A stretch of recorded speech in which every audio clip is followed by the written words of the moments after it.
Thanks for joining us today on Mormon Land, where we explore news in and about the Church of Jesus Christ of Latter-day Saints. I'm Senior Managing Editor Dave Noyce. I oversee the Salt Lake Tribune's faith coverage. I'm joined again by Senior Religion Reporter Peggy Fletcher-Stack. Hello, Peggy. Hi, Dave.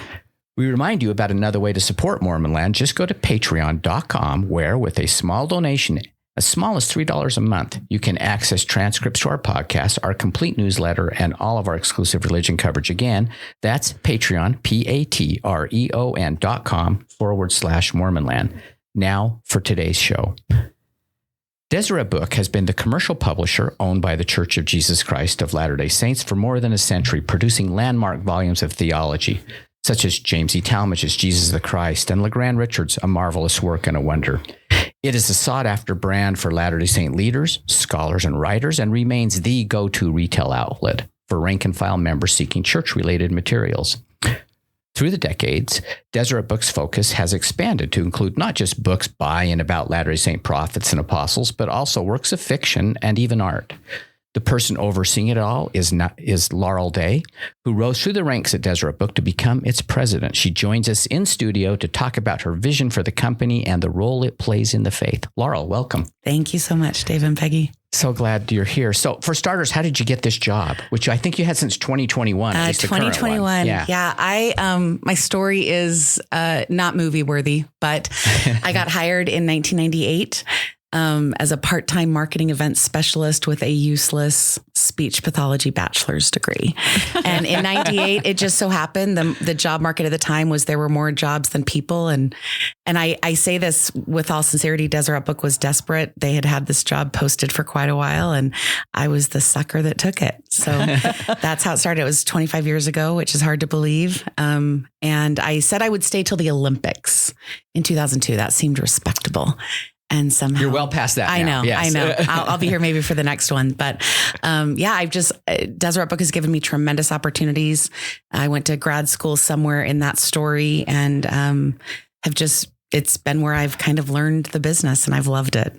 And what about becoming president? Tell us about how that. So that happened. The prior president, Jeff Simpson, had been called to serve as a mission president with his wife, Karen.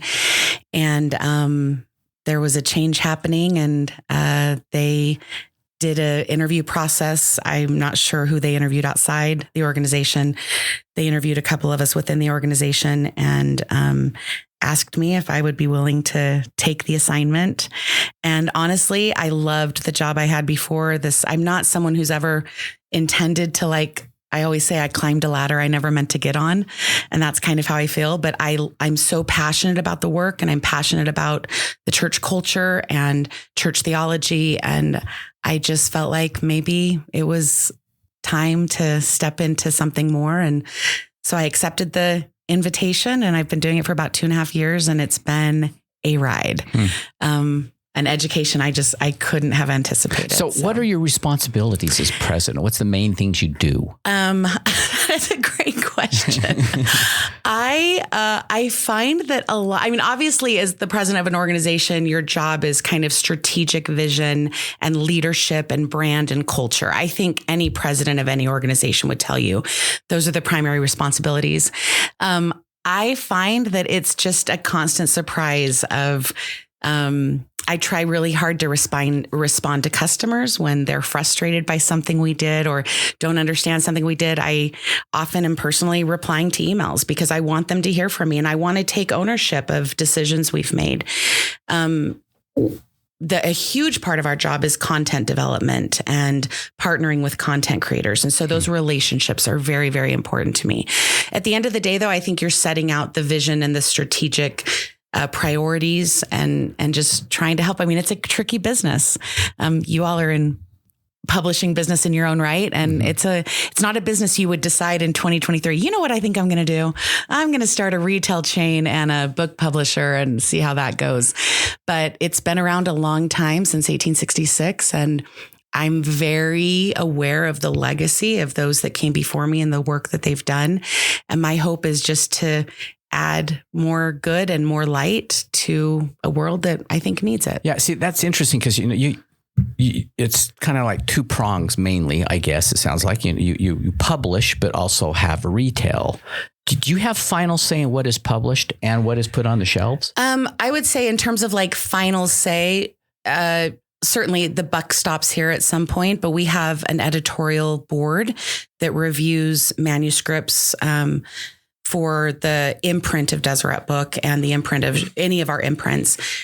Sherry Dew chairs that board. I report to her. She's an executive vice president for DMC, which is the parent company of all of those church-owned entities. Management Corporation. Deseret Management Corporation, yes. So any of the DMC companies are part of the same family. So I report to Sherry. And so I would never be so bold as to say I have final say. There's certainly, but I take responsibility for the decisions that the business makes. And there are things at which I do have the final say and other things where we consult our editorial advisory board that reviews and just make sure that as a church-owned entity that we aren't doing anything outside of the bounds that we should be doing. But certainly like, the art on the walls and the jewelry that we carry and other things, there's not a huge committee of people looking that over. There are individual professionals making those recommendations. And then if I have a concern about the way I think it's going to reflect on the brand, good or bad, then, I'll bring that up. So you just mentioned the legacy. During your years, have you seen emphasis change from, my memory is mostly general authority volumes to now you don't see so many of those and other voices. How have you seen the change? Yeah, that's interesting. I mean, I would say speaking to like maybe the things that you're referring to, the internet changed everything. So Deseret Book, I would say easily, there was a time where you could put a compilation together of messages that elder so-and-so gave, and the members would eat that up because it was the easiest way to get that content. That's not true anymore. You can't do compilations. So are we doing fewer works with general authorities and church leaders? I would say yes, because now we're more reliant on their time and their ability to help put those things together. But inspirational titles, fiction titles, historical fiction, offerings for children, those have always been a part of the Deseret Book legacy. In fact, that's how Deseret Book started. It was a call to say, we need something for our juveniles, thus the juvenile instructor, to say, we need something that is combating, the trains coming through and the world is coming in. And what are we going to do to provide for our youth and children? And so I would say we've always done those kinds of things, but you probably are seeing less. In fact, you're not really seeing any compilation product anymore. Those don't happen. Occasionally we'll do a gift book that's intended for an easy way for you to gift a talk to someone rather than them just looking it up online. But I think that the central heartbeat of what Deseret Book is, which is to provide resources for members of the Church of Jesus Christ of Latter-day Saints, that's still who we are and what we are. And it's a challenge. I mean, it's an ever increasing challenge to find content compelling enough for people to attach money to when there's a proliferation of online content that's free. And you all are experiencing that, right? In the news industry. So our challenges aren't really that different. We can commiserate after. What about women? I feel like there are more volumes for and about women than there used to be. I would say that's probably true. And I think that's just the nature of the world. I mean, we're in the 21st century and maybe in some ways on some topics we've been a little bit behind. But, Deseret Book's first female president was Sherry Dew. And I'm going to get the year wrong. I want to say it was 2000 or 2001. I think it was 2000. And there's no question that having diversity at a table changes conversations, right? And so I think our customer base is far majority women, and women want to learn stories about other women and they want to read the words of women. And we've done a lot of work to cultivate relationships with female scholars and historians and inspirational writers so that we can have those offerings available. But I would say that's less about, Deseret Book having some intentional agenda and more about it's just the world we live in. We would look foolish if we didn't have more content for and about women on our shelves. And thankfully, I love it because I fall in that category. So, So what's your overall vision? What if you could just have whatever you want at Deseret Book, where are you taking this publishing house? I would say one of the things that we're really conscious of is that we need to do a better job representing a worldwide church. And that's not a space that Deseret Book historically played in. We're working on an international presence, and we have this really phenomenal national imprint, Shadow Mountain, that's doing really great things outside of the church. It's fair to say that for a really long time, we were focused on a white American church. And so one of our key priorities is to make sure that we are doing a better job representing the wide range of members of the church, not just internationally, but in this country, in the United States. And so that's important to us. For me, it's something that gets me up in the morning that says we can do a better job telling stories that haven't been told and showing beauty that hasn't been shared from content creators that maybe aren't known. We also feel a responsibility to help members of the church see their place in the church. Sometimes, I have a very non-traditional life. I didn't get married till I was 41. I don't have children of my own. I have stepchildren and step-grandchildren from my marriage. And so I lived in this church for essentially 40 years, not feeling kind of that traditional trajectory that I thought I was going to fill. And so maybe because of that and because of places that I grew up, I've just always had a passion for if this is where you want to be and this is the church and the gospel, the way the gospel is taught, if it resonates with you, there is a place for you here. And I feel like Deseret Book has a unique opportunity to help not make the tent bigger, but just to help people see there's a place in the tent for them. And so we're trying to have conversations about questions that people want to explore and talk about, and do it within the confines of our owner and the doctrine of our owner and the practices of our owner. But that's important work for so many of us at Deseret Book. So I guess my vision in a nutshell is let's do a better job representing the worldwide church, and then do a better job spreading light and truth to other people who would be interested in that light and truth. Do you think there's an audience for it? Like, do white Americans want to read about members in other countries? Yes, I absolutely think there's an audience for it. We released a book last year called My Lord, He Calls Me, which was a series of experiences of Black American members of the church. And we were very explicit that the Black American experience is different than the Black experience maybe in other countries. Is that Alice Birch? Yes, Alice Birch's work, who we just love. And that book, it's won awards. It's been well received. And we recognize that we are also trying to attract an audience that hasn't always thought of us for them, right? So when you walk into a Deseret bookstore, our hope is that regardless of your background, you're going to see something in the store that resonates with you. And that's hard work to not just make that switch in terms of product offerings and product development, but then marketing and convincing people. We acknowledge we haven't always paid attention to everybody, and we're trying really hard to pay attention now. So your question is interesting because, I think there's always a little bit of nervousness on the part of some when you are trying to change and expand circles. I don't have a view that it's a pie, that if we cut out a little bit more here, that means there's less over here. I see it as we're just trying to make a bigger pie and represent more people. So I can tell you based on customer feedback, there's absolutely a hunger. Speaking as a white member of the church, I want to know I'm part of a church that's bigger than me. And I want to know the stories of my brothers and sisters that have had different life experiences and that come from different cultures and different races. And our customer responses would suggest that's true. And I'm not going to be Pollyanna about it.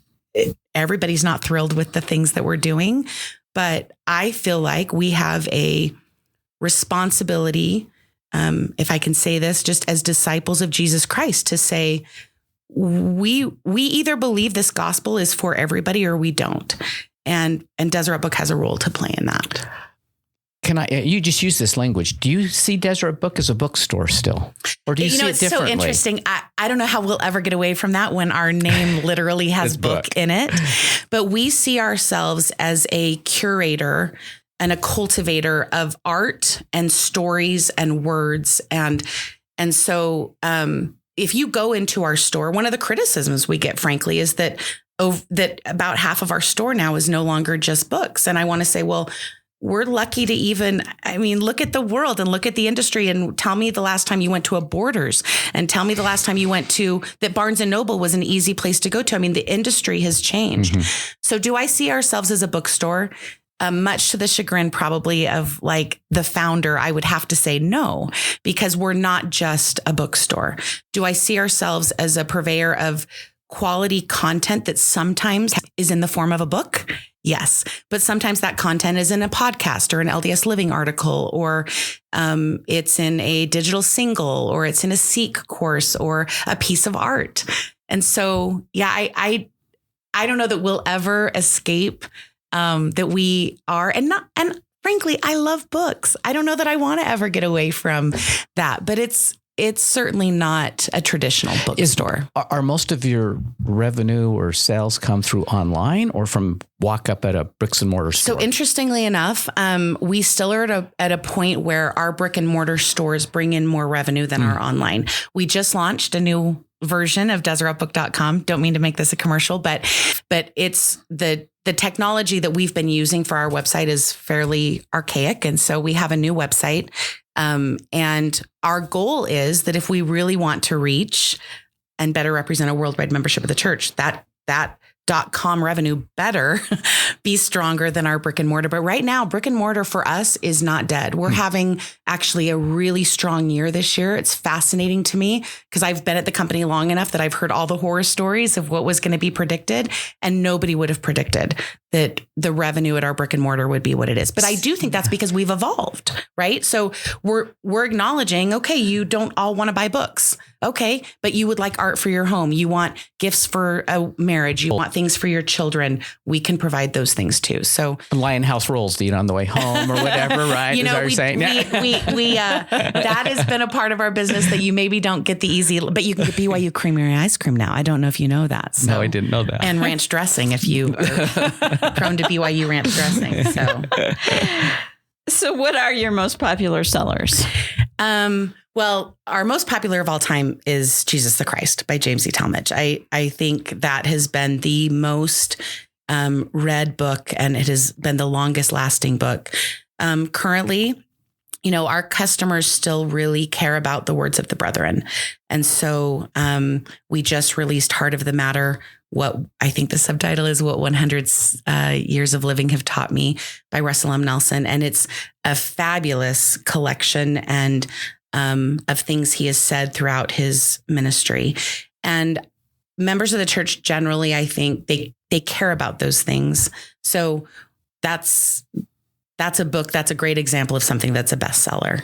But our historical fiction still does really well. And we have other individual books that every now and then it just resonates, and it resonates in ways. I know you recently had Steve Young on, and his book Law of Love is a good example of something that just has resonated with people.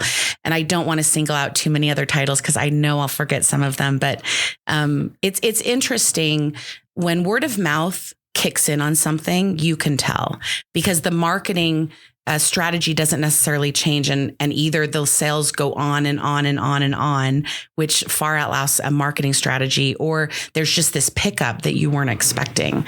And so we can tell pretty easily when not something is just being purchased, but it's being read, which, as in my position, I care about that. I have to care about revenue, but if you buy something and it just sits on your shelf and it didn't ever do anything for you, in the end, we didn't accomplish very much. But we can tell when you're reading it because of the way sales start to come in multiples. So you read the book, you come in now, you buy 3 copies, you share that. And that's always really fascinating to watch how that happens. But books is still, I would still say content, words and content are still our bread and butter. Yeah. It's the reason we look at page views. Right. Exactly the same thing. Right. Yeah. Right. Well, okay. Well, let's talk about series. Okay. Somewhat groundbreaking, I guess you could say. For instance, Paul Reeve, we had him on, of course, read his book about, let's talk about race and priesthood. The pretty blunt assessment of, for instance, the former priesthood temple ban, the attitudes, racist attitudes often that were in the church's history, and comes down pretty heavily on Brigham Young and his role in it. Do you see Deseret Book, thus the church, being more willing to be open about some of those past things? And what kind of feedback did you get on that book? So let me talk about let's talk about series just in general. Mm-hmm. That was our attempt. We recognized that there were conversations happening about topics that are typically related to the gospel topics essays. Mm-hmm. And so we felt like we needed to address those topics for members of the church who are seeking faithful, reliable content. If they don't get it from us, they're going to get it from somewhere. And so we set out to kind of outline what are the topics that we think people care about. Can we do them in like 100 to 120 pages in a small book so it doesn't feel overwhelming, but you feel like you're getting a good look from trusted voices and scholars on any of these given topics. So certainly race in the priesthood is one of those topics that is just a tricky conversation all the way around. And what we were hoping to accomplish with this book, which I think we did, is to gather in one place the best historical scholarship on what was happening at the time and what was being taught in the church and what was the actual experiences of some lived members. I think what Paul Reeve did in 120 pages is phenomenal. And I know there are those who have found that book to be incredibly helpful. I feel like part of what our responsibility is to support the church in their push to make sure that members are getting access to accurate church history. And I feel like that book does that. I guess I would push back a little bit. I wouldn't say it comes down hard on Brigham Young. I would say what it does is it uses his words to say, these are things that were said. We can't pretend they weren't said, and they're impacting our Black brothers and sisters. And so if more white members understand the history of those restrictions and what was said because of those restrictions and what was propagated for so long because of those restrictions, then hopefully we can better teach and talk about this important topic and the impact it still has on families, and it still has in our culture and teachings that are still espoused that the church has they've unevocably, is that the right word? Disavowed. Thank you. Disavowed. Yeah, and we've got to do a better job of being educated so that we can say, we don't actually believe that. That's not part of our truths, but acknowledging, well, it was taught and we can't pretend it wasn't taught. So we love Paul and he did a really hard job in 120 pages. And I think it's done a lot of important good. What other topics are in the list? There's one on polygamy, which by Brittany Nash, which is really important. I think that's another good example of a topic that has a lot of emotion to it. There's one on Book of Mormon and DNA. There's faith and religion. There's one on there's faith and science. Is there a Book of Abraham one? Or there's one on Book of Abraham. Yeah, okay. Terrell Givens did one about, I'm going to get the title wrong, but it's intellect, faith and intellect. And we really are just trying to say, like, there are ways to look at this, ways to have thoughtful, faith-filled conversation about topics that maybe you're not discussing in your 50-minute Sunday school class, but it matters to you and you want to understand it. And here's a good source that will give you great primary sources if you want to dig deeper and understand it better. So going back to the race issue, tell us about your efforts to make your company more inclusive, so specifically on race. Yeah, that again, as part of our effort to better represent all Latter-day Saints, we took very seriously President Nelson's invitation / I would almost say admonition to the church to root out racism. And in the beginning of 21, we released a statement about prejudice and racism that guides a lot of the work we do. Could I read that? Yes. Yeah, sure. So it's Deseret Book is committed to helping root out racism and prejudice consistent with the mission and teachings of our owner, the Church of Jesus Christ of Latter-day Saints. We will do our part to, quote, lead out in abandoning attitudes and actions of prejudice as President Nelson has called upon each of us to do. We are working harder to cultivate stories, writings, art, and other forms of media to strengthen and better reflect the worldwide membership of the church. We will continue to do this while addressing any mistakes or missteps that may occur along the way.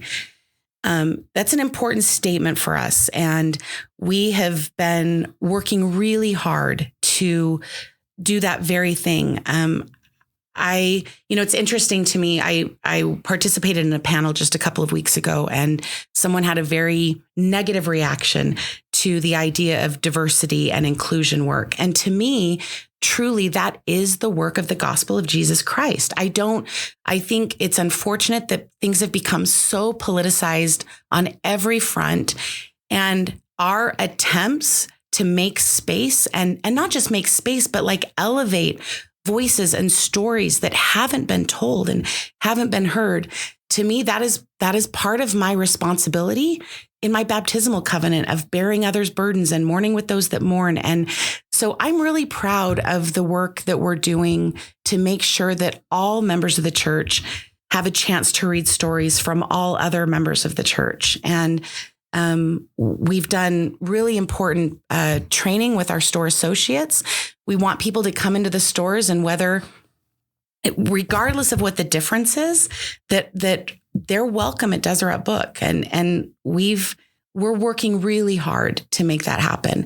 And part of that is going to require content creators trusting us with their work so that we can publish and provide their work for our customers. But it is all connected. And to me, it goes back to the mission.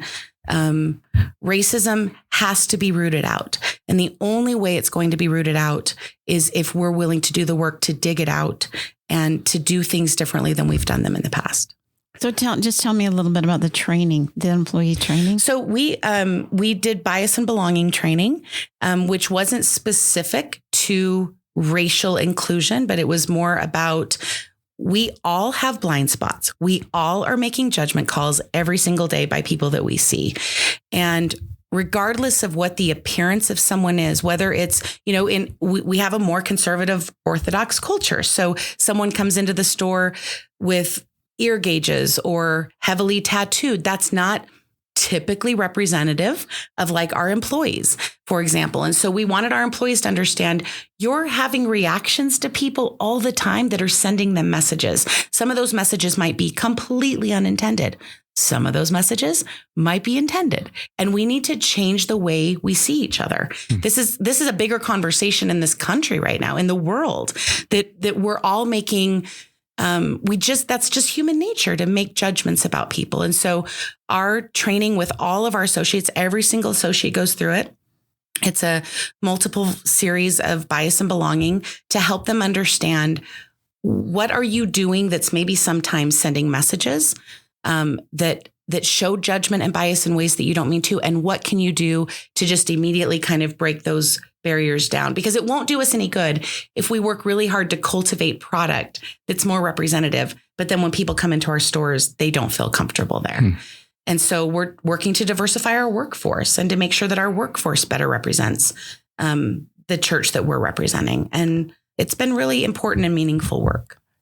If Deseret Book publishes or even carries a book, on its shelves, many members, it seems, or at least some members, view that as almost like a tacit endorsement of the church. Is that a correct view? No, it's not. It wouldn't be fair.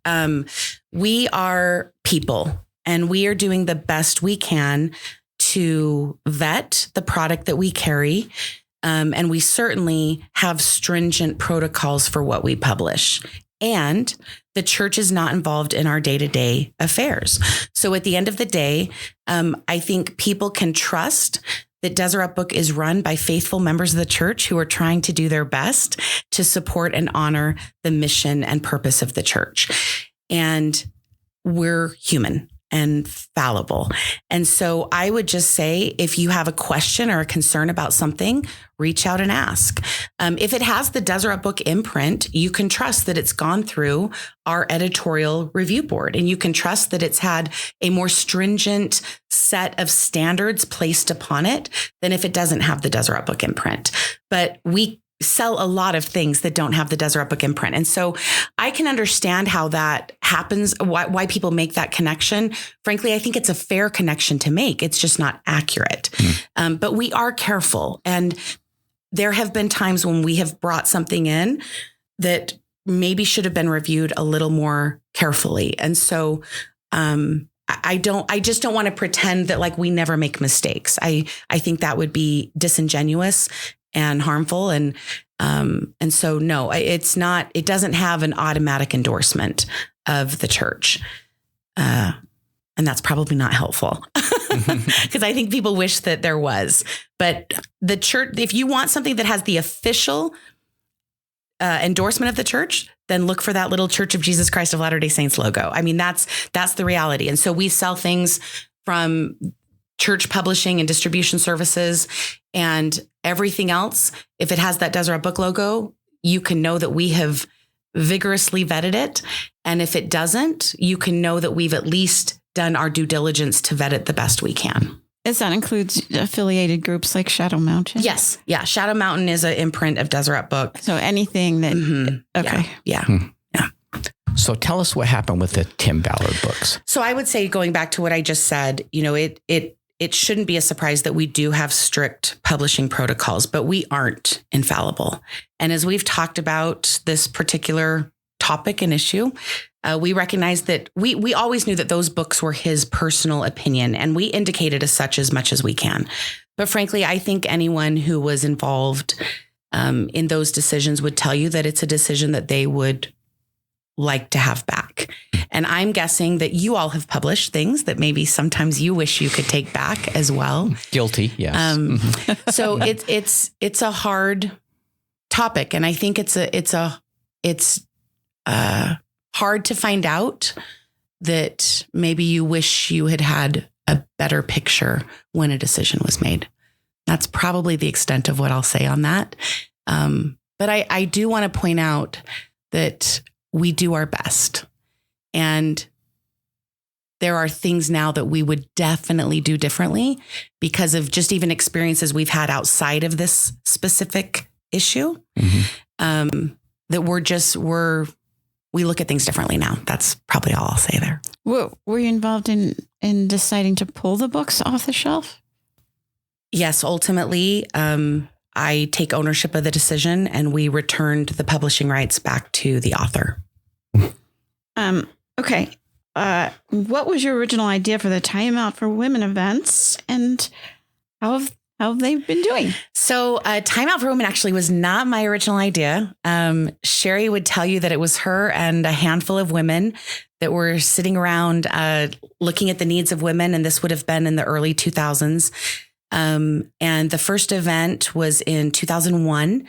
They thought they would be lucky. It was down in Arizona. Long story short, a venue became available. They pulled the event together in like 10 weeks, which is insane to me. And they hoped that they would maybe have a couple hundred women come. And they had almost 5,000 women attend that inaugural event in Phoenix. They had to have an overflow room, and they realized, oh, we're onto something. At the time, I was not involved in Timeout for Women. I was working in the music division of the company. And I was lucky enough to get pulled in a couple of years later. And then I ran Timeout for Women for about 7 years. And it was just one of the highlights of my career, being able to travel around and meet with women. I think Timeout for Women was a unique idea at a really unique time when women were hungry to gather. And we're really proud of the work we did and the women that we reached. I mean, it's hundreds of thousands of women over the course of the tours of 20 years. We even took the tour to Sydney, Australia, and to Auckland, New Zealand, and were able to meet with women there. COVID certainly changed gathering as it changed so many things. Last year, we had the 20th anniversary. We finished the 20th anniversary celebration for Timeout for Women. And it's a great part, I think, of the Deseret Book legacy. And those kinds of gathering events will always be important to what we do, because we do feel like there is a hunger for people to gather outside of like a formal church setting and be inspired and meet with other like-minded people and learn and grow. And so we'll always do those kinds of events. A last question, Laurel. Yes. What are some forthcoming projects you have that excite you? books or other events or that, whatever? Yeah, we're like I mentioned, we're looking to expand our events for women. We have launched a new brand called Magnify. There's a podcast, and that will have gathering events for women associated with that, which we're really excited about. We have a children's animated series that we have just wrapped up and we'll be launching next spring. It's called Isabel and the Razzle Dazzle Third Ward. And it's a cute little 7-year-old girl that lives in some metropolitan city somewhere. Both of her parents are from Chile. And it's a really beautiful, multicultural, just darling, a little cartoon series that's, 6-minute little episodes where this little girl is learning gospel principles in a really cute way. We're excited about that. That kind of work for us is going to be kind of always a piece of what we do. We've got a beautiful book called The Shepherd and the Lamb coming out from Elder Gong this next spring. And that's a good example of a book that, at one time would have just easily been a compilation, and it's not that way anymore. We're also looking to expand our international offerings on our bookshelf app. And so we've got exciting things planned to reach out to some of our members of the church in other countries and make sure that we have offerings for them and that we have an easy way for them to get that, including creating some podcast content that's in country. So rather than taking English American content and just translating it, which is kind of the easy thing to do, we're saying, no, if we're really going to serve the members of the church, then if there's a Come Follow Me podcast in America in English, there should be a Come Follow Me podcast in Portuguese in Brazil that is actually talking about issues related to members of the church there. And so we've got some exciting things planned in that arena as well. Laurel Day, thanks for joining us today. Thank you so much. Be well, okay? Thank you. And thanks to Peggy Fletcher Always Stack. a pleasure.